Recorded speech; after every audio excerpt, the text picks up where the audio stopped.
Hello അസ്സാം വലൈക്കും welcome back. ഇനി നമുക്ക് വളരെ ഈസി ആയിട്ട് ഉണ്ടാക്കിയെടുക്കാൻ പറ്റുന്നൊരു കിഡ്ലൻ സ്നാക്കാണ് ചെയ്യാനായിട്ട് പോകുന്നത്. ഉണ്ടാക്കിയെടുക്കാൻ വേണ്ടിയിട്ട് വളരെ സിമ്പിളാണ്. ഇൻസ്റ്റൻ്റ് ആയിട്ട് വളരെ പെട്ടെന്ന് തന്നെ നമുക്കിത് ഉണ്ടാക്കിയെടുക്കാനായിട്ട് പറ്റും. വീഡിയോയിലേക്ക് പോകുന്നതിന് മുമ്പായിട്ട് നമ്മുടെ ചാനൽ സബ്സ്ക്രൈബ് ചെയ്യാത്തവരുണ്ടെങ്കിൽ പ്ലീസ് ഒന്ന് സബ്സ്ക്രൈബ് ചെയ്തിട്ട് സപ്പോർട്ട് ചെയ്തേക്കണം കേട്ടോ. അപ്പോൾ ആദ്യം തന്നെ ഇതിലേക്ക് വേണ്ടിയിട്ട് നമുക്കൊരു ബാറ്റർ റെഡിയാക്കി എടുക്കണം. അപ്പോൾ ഒരു മിക്സിയുടെ ജാർ എടുത്തിട്ട് അതിലേക്ക് 1 കപ്പ് മൈദ ചേർത്ത് കൊടുക്കുന്നുണ്ട്. പിന്നെ അതിലേക്ക് 1 കപ്പ് പാൽ ചേർത്ത് കൊടുക്കുക. പിന്നെ വേണമെന്നുണ്ടെങ്കിൽ മാവ് നോക്കിയിട്ട് വേണമെന്നുണ്ടെങ്കിൽ വെള്ളം ചേർത്ത് കൊടുത്താൽ മതി കേട്ടോ.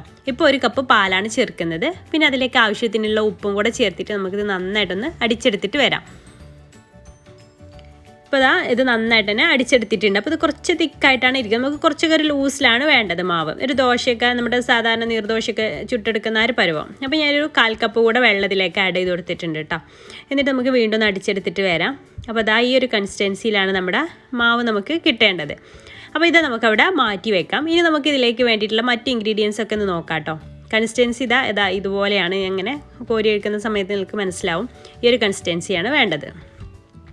ഇനി ഇതിലേക്ക് നമ്മൾ മെയിനായിട്ട് ഇതിലേക്ക് വേണ്ടിയിട്ടുള്ള ഇൻഗ്രീഡിയൻറ്റ് പഴമൊക്കെ വെച്ചിട്ടാണ് ഇത് ഫില്ലിങ് റെഡിയാക്കി എടുക്കുന്നത്.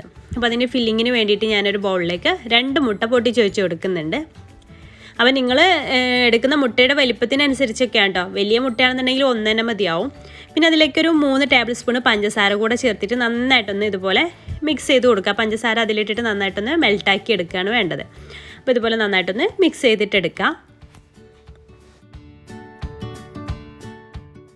ഇനി ഇതിലേക്കൊരു 1/4 ടീസ്പൂൺ ഏലക്ക പൊടിച്ചത് കൂടെ ചേർത്തിട്ട് നന്നായിട്ടൊന്ന് മിക്സ് ചെയ്തെടുക്കുക. നല്ലൊരു ഫ്ലേവർ കിട്ടാൻ വേണ്ടിയിട്ട്. ഏലക്കാരുടെ ടേസ്റ്റ് ഇഷ്ടമില്ലാത്തവർ അത് വേണമെങ്കിൽ സ്കിപ്പ് ചെയ്യാം കേട്ടോ. പിന്നെ 2 ചെറിയ നേന്ത്രപ്പഴമാണ്, ചെറുതായിട്ട് ഇതുപോലെ അരിഞ്ഞതാണ്. അത് ഇതിലേക്ക് ചേർത്ത് കൊടുത്തിട്ട് നന്നായിട്ടൊന്ന് മിക്സ് ചെയ്തിട്ട് എടുക്കുക. നേന്ത്രപ്പഴത്തിൻ്റെ വലുപ്പത്തിനനുസരിച്ച് വേണം എടുക്കാനായിട്ട്. അപ്പോൾ ഇതിൻ്റെത് ചെറിയ 2 നേന്ത്രപ്പഴമായിരുന്നു കേട്ടോ. പിന്നെ ഒരു 3 ടേബിൾ സ്പൂണ് തേങ്ങ ചിരവിയതാണ്. ഇത് തേങ്ങ ചിരവിയതൊക്കെ നിങ്ങളുടെ ഇഷ്ടത്തിനനുസരിച്ച് ചേർത്ത് കൊടുക്കാം. അപ്പോൾ ഞാൻ 3 ടേബിൾ സ്പൂണാണ് അത് ചേർത്ത് കൊടുത്തിട്ടുള്ളത്. എന്നിട്ട് എല്ലാം കൂടെ ഒന്ന് മിക്സ് ചെയ്തെടുക്കുക. പിന്നെ നട്ട്സൊക്കെ നിങ്ങളുടെ ഇഷ്ടത്തിനനുസരിച്ച് നിങ്ങൾക്ക് എത്രയാണോ വേണ്ടതിനനുസരിച്ച് ചേർത്ത് കൊടുക്കുക. ഞാൻ കുറച്ച് ബദാമും കുറച്ച് അണ്ടിപ്പരിപ്പും ചെറുതായിട്ട് ക്രഷ് ചെയ്തതാണ് ഇതിലേക്ക് ചേർത്ത് കൊടുത്തിട്ടുള്ളത്. അപ്പോൾ നമ്മുടെ ഫില്ലിങ് റെഡിയായി. ഇത് വഴറ്റിയെടുക്കുക, അതിൻ്റെ ഒന്നും ആവശ്യമില്ല. വളരെ പെട്ടെന്ന് തന്നെ നമുക്ക് ഫില്ലിങ് റെഡിയാക്കി എടുക്കാനായിട്ട് പറ്റും. ഇനി ഇതുപോലെ തവ ചൂടാക്കിയെടുത്ത ശേഷം അതിലേക്ക് കുറച്ച് നെയ്യ് ഒന്ന് സ്പ്രെഡ് ചെയ്ത് കൊടുക്കുക. നെയ്യോ അല്ലെങ്കിൽ നിങ്ങൾക്ക് ഏതാണോ ഇഷ്ടം അതിനനുസരിച്ച് ബട്ടർ ആണെങ്കിൽ ബട്ടറോ ഒക്കെ ചേർത്ത് കൊടുക്കാം. അതൊന്നിങ്ങനെ സ്പ്രെഡ് ചെയ്ത് കൊടുക്കുക. എന്നിട്ട് നമ്മുടെ ഈ ബാറ്റർ ഒഴിച്ചു കൊടുക്കാം. നമുക്ക് എത്ര വലുപ്പം വേണോ അതിനനുസരിച്ച് വേണം ബാറ്റർ ഒഴിച്ച് കൊടുക്കാനായിട്ട്. അപ്പോൾ ആദ്യം ഞാനൊന്ന് വലുതായിട്ടൊന്ന് ചുട്ടെടുക്കുകയാണ്. പിന്നെ അത് ബാറ്റർ ഒഴിച്ച് കൊടുക്കുന്ന സമയത്ത് നല്ല ഹൈ ഫ്ലെയിമിൽ ഇട്ട് കൊടുക്കണ്ട കേട്ടോ. അങ്ങനെ ആകുമ്പോൾ നമ്മുടെ ബാറ്റർ കറക്റ്റ് ഇങ്ങനെ റൗണ്ട് ചെയ്യാനായിട്ട് നമുക്ക് പറ്റില്ല. എന്നിട്ട് അതിൻ്റെ സെൻറ്ററിലായിട്ട് അതൊന്നിങ്ങനെ ചൂടായിട്ട് വരുന്ന സമയത്ത് അതിൻ്റെ സെൻറ്ററിലായിട്ട് നമ്മൾ റെഡിയാക്കി എടുത്തിട്ടുള്ള ഫില്ലിംഗ് ഉണ്ടല്ലോ അത് ഒഴിച്ചു കൊടുക്കാം. എന്നിട്ട് നമുക്ക് 4 ഭാഗത്ത് നിന്നും ഇങ്ങനെ സ്ക്വയർ ഷേപ്പിലൊന്ന് മടക്കിയെടുക്കണം. അപ്പോൾ ഈ ഒരു മുട്ട നമ്മളിങ്ങനെ വേകുന്നതിനനുസരിച്ച് ചിലപ്പോൾ ഇങ്ങനെ സൈഡിലൂടെയൊക്കെ ഒലിച്ച് വരാൻ ചാൻസ് ഉണ്ട്. അപ്പോൾ അത് ഇങ്ങനെ ഒലിച്ച് വരുന്നത് നിങ്ങൾക്ക് കാണാൻ പറ്റുന്നുണ്ടാവും. അത് കുഴപ്പമൊന്നുമില്ല കേട്ടോ. അത് നമുക്കിങ്ങനെ സ്പാച്ചിൽ വെച്ചിട്ട് ഇങ്ങനെ ഇതിൻ്റെ ഈ ഭാഗത്തേക്ക് ഇങ്ങനെ ആക്കി കൊടുത്താൽ മതി. അത് കുഴപ്പമൊന്നുമില്ല, പെട്ടെന്ന് തന്നെ അവിടെ സെറ്റായി കിട്ടിക്കോളും. അങ്ങനെ വരാനൊക്കെ ചാൻസ് ഉണ്ട്. ഇതുപോലെ ഇങ്ങനെ മുകളിലേക്കൊക്കെ ഇങ്ങനെ ആക്കി കൊടുത്താൽ മതി. എന്നിട്ട് 2 ഭാഗവും ഇങ്ങനെ ചെറുതായിട്ട് കളർ ചേഞ്ചൊക്കെ ആയി വരുന്ന സമയത്ത് നമുക്ക് ഇതിൽ നിന്ന് എടുക്കാം.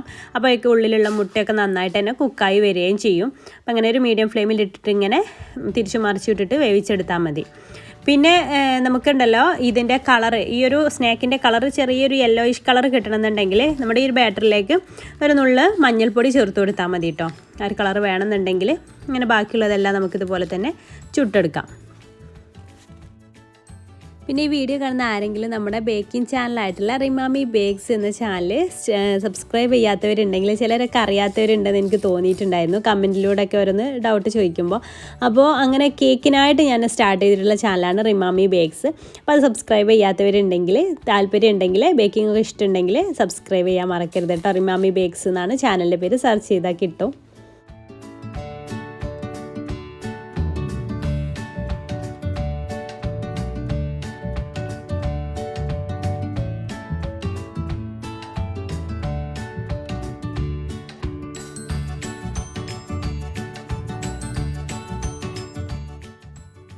അപ്പോൾ 2-3 ഞാൻ ആദ്യം ഒന്ന് ചുട്ടെടുത്തിട്ടുണ്ട്. ഞാനിത് കട്ട് ചെയ്തിട്ട് കാണിച്ചു തരാം കേട്ടോ. നല്ല ചൂടുണ്ട്, കട്ട് ചെയ്തിട്ട് കാണിച്ചു തരാം. ഇത് കണ്ടോ, ഇതിൻ്റെ ഉൾഭാഗമൊക്കെ ഇതുപോലെയാണ് ഇരിക്കുക. അതിൻ്റെ ഉള്ളിലുള്ള ആ മുട്ടയൊക്കെ നന്നായിട്ട് തന്നെ കുക്കായി വന്നിട്ട് അതൊരു ലെയറായിട്ട് അവിടെ അതിൻ്റെ ഉള്ളിൽ ഉണ്ടാവും, ഒരു വൈറ്റ് കളറിൽ അതവിടെ ഉണ്ടാവും. നല്ല ടേസ്റ്റാണ് കഴിക്കാനായിട്ട്, വഴറ്റിയെടുക്കേണ്ട ആവശ്യമൊന്നുമില്ല, നല്ല ടേസ്റ്റിയാണ്. അപ്പോൾ എന്തായാലും നിങ്ങളൊന്ന് ട്രൈ ചെയ്ത് നോക്കുക. ട്രൈ ചെയ്ത് നോക്കിയിട്ട് ഫീഡ്ബാക്ക് അറിയിക്കാൻ മറക്കരുത്. വീഡിയോ ഇഷ്ടമായി എന്ന് വിചാരിക്കുന്നു. ഇഷ്ടമായ ലൈക്ക് ചെയ്യാനും മറക്കരുത് കേട്ടോ. അപ്പോൾ ഇൻഷാല്ലാ പുതിയൊരു നല്ലൊരു വീഡിയോ ആയിട്ട് നമുക്ക് അടുത്തൊരു ദിവസം കാണാം. താങ്ക്